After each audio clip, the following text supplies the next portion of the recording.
Hello प्यारे बच्चों, कैसे हैं आप सभी। स्वागत है आपके अपने YouTube चैनल और बउआ वाले चैनल सन्नी आर्ट्स क्लासेस में। यदि आप भी 2027 में बोर्ड एग्जाम देने वाले हैं और आपका आर्ट्स विषय है तो इस क्लास को आप देखिए। आज की इस क्लास में जो है हम हिस्ट्री के 15 VVI जो है शॉर्ट क्वेश्चन बताएंगे, जिसको हिंदी में लघु उत्तरीय क्वेश्चन कहते हैं। और एक और बात, क्लास में ही याद करवाने की गारंटी है, यानी 15 के 15 क्वेश्चन आपको क्लास में याद करवाएंगे। ना ही रटना है, ना ही जो है लिखना है, सिर्फ क्लास देखेंगे, 15 के 15 क्वेश्चन आपके दिमाग में हम फिट करवाएंगे। तो आइए आज की इस क्लास को बिना देर किए हुए शुरू करते हैं। सबसे पहला क्वेश्चन यहाँ पे आया जी। पहला क्वेश्चन क्या है? आयंगर व्यवस्था क्या है? बताइए जी, आयंगर व्यवस्था क्या है आपसे पूछा है, बस आंसर दीजिएगा। आयंगर व्यवस्था जो है विजयनगर साम्राज्य की एक ग्रामीण प्रशासन की व्यवस्था थी, जिसमें 12 अधिकारी होते थे। क्या होते थे? 12 अधिकारी, जो गांवों से राजस्व यानी कि जमीन पे टैक्स वसूलते थे और गांवों में कानून की व्यवस्था को संभालते थे। नहीं समझ में आया? आइए समझते हैं। जैसे कि हर एक गांव में एगो पुलिस स्टेशन होता है, थाना जिसको बोलते हैं, थाना होता है।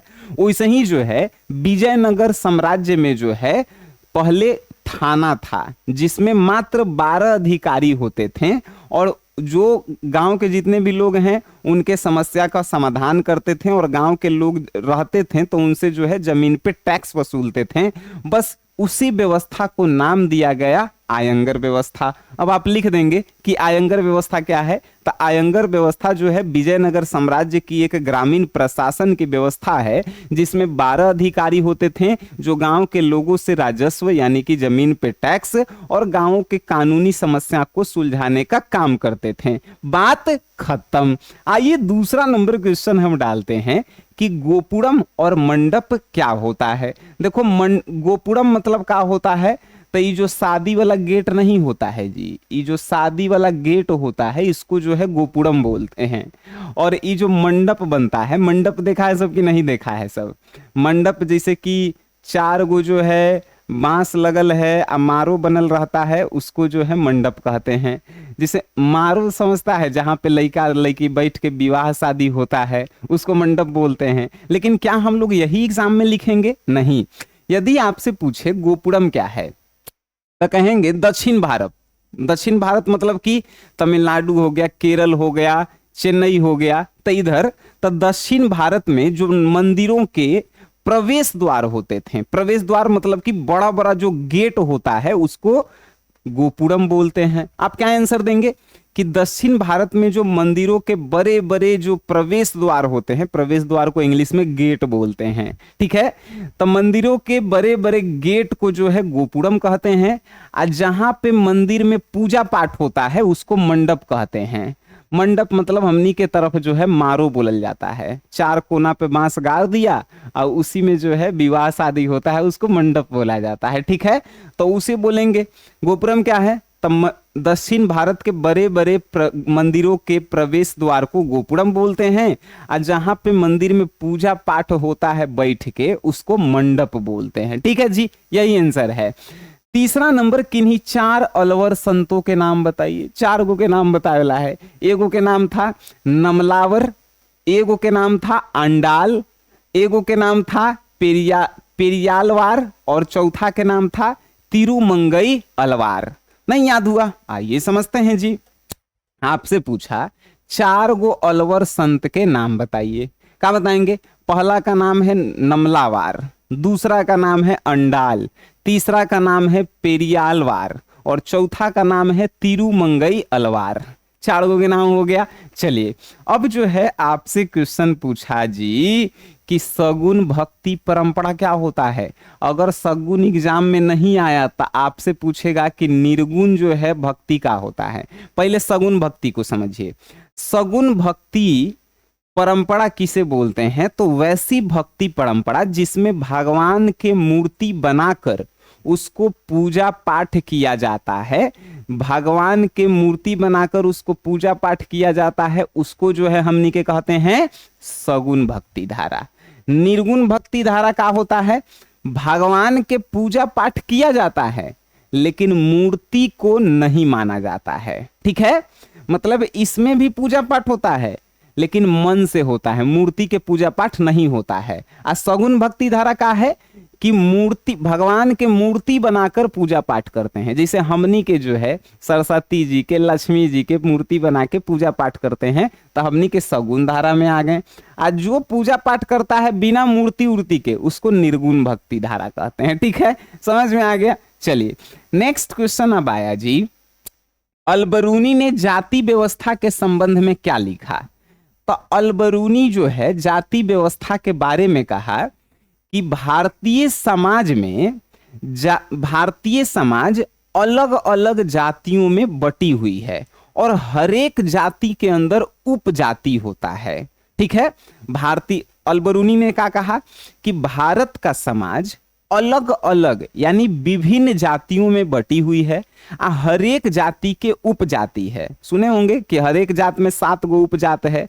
कोई जो है किसनौट है, तो कोई मजरौट है, अहिर में होता है, सावबनिया में होता है, कोई बाहर है, कोई भीतर है, कोई तेली है, तो ऐसे होता है। तो अलबरूनी ने कहा कि भारतीय समाज जो है अलग अलग जातियों में बटी है और हर एक जाति की उपजातियां होती हैं जिसके अलग अलग नियम कानून होते हैं। ठीक है, और हर एक जाति जो है एक दूसरे में ऊंच नीच का भेद करती है। क्या कहा अलबरूनी, आपको याद हुआ? अलबरूनी ने जाति व्यवस्था के बारे में कहा कि भारत का समाज अलग अलग जातियों में बटा है, उन जातियों के उपजातियां भी होती है और ये जातियों के नियम कानून अलग अलग होते हैं सभी जातियों के, और जातियां एक दूसरे में नीच ऊंच का भेद करती है। याद हुआ जी? 1 नंबर। आइए नेक्स्ट क्वेश्चन हम लोग करते हैं, और क्वेश्चन कहा इब्न बतूता ने दास प्रथा के संबंध में क्या कहा? दास का मतलब होता है नौकर। दास का मतलब हम लोग बोलते हैं नौकर बोलते हैं। तो नौकर के बारे में क्या कहें इब्न बतूता? तो इब्न बतूता ने दास प्रथा के बारे में कहा कि पहले दास दासियों, अगर नौकर महिला होखे तो उसे दासियां कहते हैं और अगर पुरुष होखे तो दास कहते हैं। ठीक है, तो यही इब्न बतूता कहें कि प्राचीन भारत में दास दासियों की खरीद बिक्री होती थी, घर में काम करने के लिए, महलों में काम करने के लिए, और बहुत सारे राजा महाराजा होते थे जो अपने रिश्तेदारों को जो है गिफ्ट में दास दासी दिया करते थे। यही कहा इब्न बतूता ने। क्या कहा कि इब्न बतूता ने दास प्रथा के बारे में कहा कि पहले जो है दास दासियों की खरीद बिक्री होती थी, घरों में काम करने के लिए, महलों की देखरेख करने के लिए, काम करने के लिए, और बहुत सारे ऐसे राजा महाराजा होते थे जो अपने रिश्तेदारों को तोहफा में दास दासियां देते थे कि ले जाओ तुम काम करवाना। ठीक है, यही बात इब्न बतूता ने बताया। अब आइए जी नेक्स्ट क्वेश्चन हम लोग देख लेते हैं। महावीर स्वामी के पंच महाव्रत बताइए। बताइए जी, महावीर स्वामी ने 5 गो कौन ऐसा बात कहा जिस पे हम लोगों को चलना चाहिए? पहले कहें अहिंसा, मतलब लड़ाई मत करो। दूसरा सत्य, मतलब हमेशा सत्य बोलो। तीसरा अस्ते, अस्ते मतलब कि चोरी नहीं करो। चौथा ब्रह्मचार्य, मतलब विवाह मत करो। 5वां अपरिग्रह, मतलब धन इकट्ठा मत करो। याद हो गया कि महावीर स्वामी के पंच महाव्रत क्या हैं, आप लिख देंगे। तो महावीर स्वामी के पंच महाव्रत, पहला अहिंसा, दूसरा सत्य, तीसरा अस्तेय, चौथा ब्रह्मचार्य और 5वां काजी अपरिग्रह है। आइए, लिंगायत संप्रदाय से आप क्या समझते हैं बताइए जी, बता देंगे आप? तो एगो बसावन नाम के जो है बसवन्ना, हाँ बसवन्ना नाम के व्यक्ति था जो 12वीं शताब्दी में जो है एगो संप्रदाय, संप्रदाय मीन्स जाति, ठीक है। तब बसवन्ना ने 12वीं शताब्दी में एगो जाति का स्थापना किया जो कौन से भगवान की पूजा करते थे? तो वो पूजा करता था सब शिव भगवान की, ठीक है। फिर से सुनिए, बसवन्ना ने 12वीं शताब्दी में एक संप्रदाय की जो है स्थापना की जो शिव भगवान के पूजा करते थे, उपासक होते थे, जिसको ही हम लोग कहें लिंगायत संप्रदाय। बात समझ गए? 8वां क्वेश्चन अभी आपके दिमाग में गया। अब आइए 7 को और क्वेश्चन हम लोग दिमाग में डालते हैं। आइए सभी क्वेश्चन भी जो है इजी हैं। अब कहेंगे सर आप इतना आसान बता रहे हैं, दिमाग में घुस रहा है, यादें हो जा रहा है, इसका नोट्स वगैरह मिल जाता तो मजे आ जाता सर।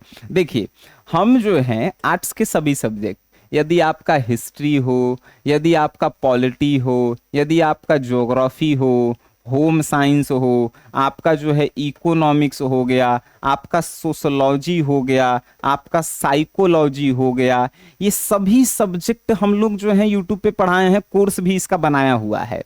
सब में आपको जैसे ही लघु उत्तरीय प्रश्न हम 15 को करवाएं, ऐसे ही जो है 100 को हम हर एक सब्जेक्ट में लघु उत्तरीय, 30 को जो है लॉन्ग क्वेश्चन जिसको दीर्घ उत्तरीय, और सबका वीडियो पीडीएफ टेस्ट बना करके ऐप में दिए हैं। कौन सा ऐप में लड्डू जी?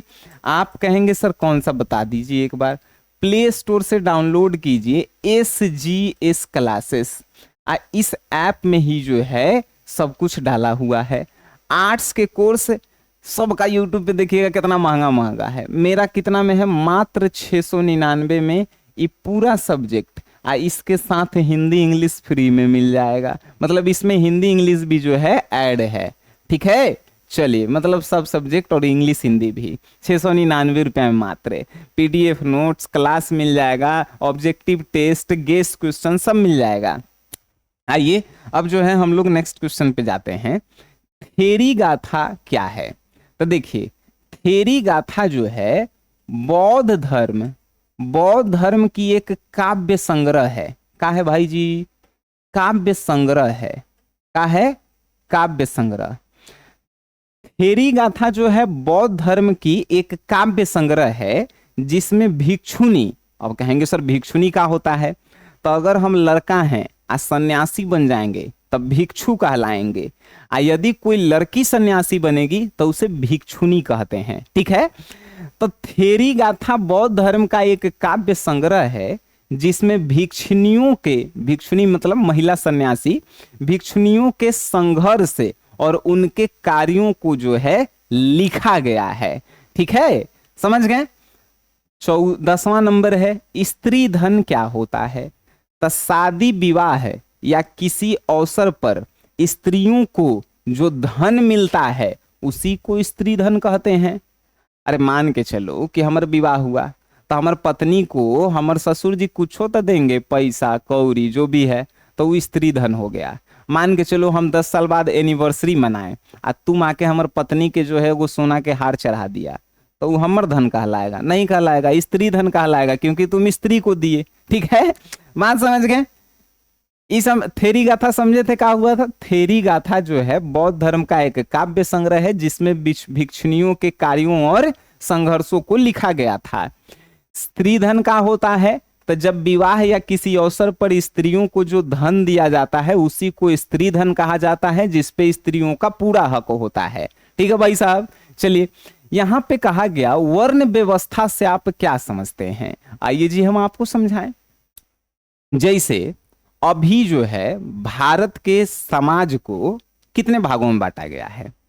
देखिए अब जो है धर्म में बांटा गया है कि तू हिंदू है, तू मुसलमान है, तू जो है ईसाई है। लेकिन जो है पहले का होता था, तब प्राचीन भारत में, प्राचीन मतलब पुराने भारत में, प्राचीन भारत में भारतीय समाज को जो है 4 भागों में बांटा गया। पहला ब्राह्मण जो सबसे ऊपर होते थे, दूसरा क्षत्रिय, तीसरा वैश्य और चौथा शूद्र।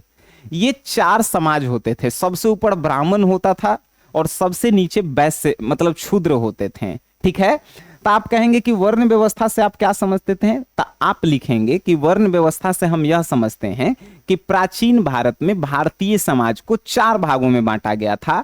ब्राह्मण, वैश्य, ब्राह्मण, क्षत्रिय, वैश्य, शूद्र, जिनको ही हम लोग कहते हैं वर्ण व्यवस्था, ठीक है। अब जो है 12 नंबर आया आहत सिक्के क्या थे? आहत सिक्के क्या थे? जैसे हमनी के यहाँ अब सिक्का बनता है तो काची के बनता है? या तो तांबा के बनेगा, मतलब तांबा के नहीं बनता है, स्टील के बनता है, हाँ। लेकिन पुराने जमाने में प्राचीन भारत में, ठीक है भाई, प्राचीन भारत मतलब पुराने भारत में चांदी और तांबा के जो सिक्का बनता था, चांदी और तांबा, ठीक है। तब प्राचीन भारत में चांदी और तांबे का जो सिक्का बनता था, जिस पे ठोक ठोक कर कुछ लिखा जाता था, ठोक ठोक कर लिखा जाता था मतलब समझे, हथौड़ी से पीट पीट के जो है कुछ लिखा जाता है। कभी कभी मेला में जाइएगा तो देखिएगा अंगूठी 10 रुपया में मिलता है, जरा पर नाम लिखाता है, तो हथौड़िया से ठोक ठोक के नाम ऊपरा पे लिखता है सब, ठीक है। 10 रुपया 20 रुपया में मिलता है। तो वैसे ही जो है प्राचीन भारत में जो चांदी और तांबे के सिक्के चलते थे, जिस पर कोई चित्र को ठोक ठोक के जो है चिपकाया जाता था, उसको हम लोग बोलते थे आहत के सिक्के। ठीक है भाई साहब, याद हुआ? चलिए कोई दिक्कत नहीं। आइए जी, किन्हीं 4 महाजन पदों के नाम बताइए। अगर ई नहीं बताएगा कि 4 गो महाजन पद कहाँ हैं, तो आप जो है समझिए कि आप कुछ अभी तक हिस्ट्री में पढ़वे नहीं किए हैं। 4 गो महाजन पदों में जो है पहला का है जी कौशल है। ये सब तो नाम सुन ले होगा सब। 4 गो महाजन पदों में का है, कौशल हो गया, मगध हो गया, वत्स हो गया, अवंती हो गया। ठीक है, कहेगा कि 4 गो महाजन पद बताइए, कौशल, अवंती, मगध, वत्स। ठीक है, 4 गो। अब देखिए, सिंधु सभ्यता के जल निकासी प्रणाली की 2 गो विशेषता बताइए। बताइए जी, सिंधु सभ्यता में जल निकालने के लिए कैसी व्यवस्था थी? तब भाई नाली जो है पक्की ईंटों की बनी हुई रहती थी, पहला व्यवस्था। दूसरा कि नालियों से जल निकलता था तो खेत में जाता था। तीसरा भी लिख सकते हैं कि नालियों को जो है ढक्कन से ढक दिया जाता था। ठीक है, तो ये सब व्यवस्था थी, एकदम शहर की तरफ व्यवस्था था। 15 नंबर, सिंधु घाटी सभ्यता उत्पादित होने वाले 4 गो प्रमुख फसल के नाम बताइए। हम ही बता दें कि आप कमेंट बॉक्स में बताइएगा? चलिए हम ही बता देते हैं। सिंधु घाटी में जो है 4 गो प्रमुख फसल गेहूं, जौ, चना और कपास। गेहूं उगता था, जौ उगता था, चना उगता था, कपास उगता था। इस सब के पीडीएफ नोट्स मिल जाएगा आपको। इस सब के जो है आपको जो है लेक्चर मिल जाएगा, मतलब रिकॉर्डेड वीडियो। कहाँ पे? तो प्ले स्टोर से ये ऐप डाउनलोड कर लीजिए। और यदि आपको आर्ट्स भारी विषय लगता है तो हम लेते हैं गारंटी कि कोर्स खरीदने के बाद आपको आसान लगने लगेगा। ठीक है जी, तो मिलते हैं हम फिर से एक नए क्लास में। तब तक के लिए टाटा बाय बाय, धन्यवाद आप सभी लोगों का। ठीक है भाई साहब।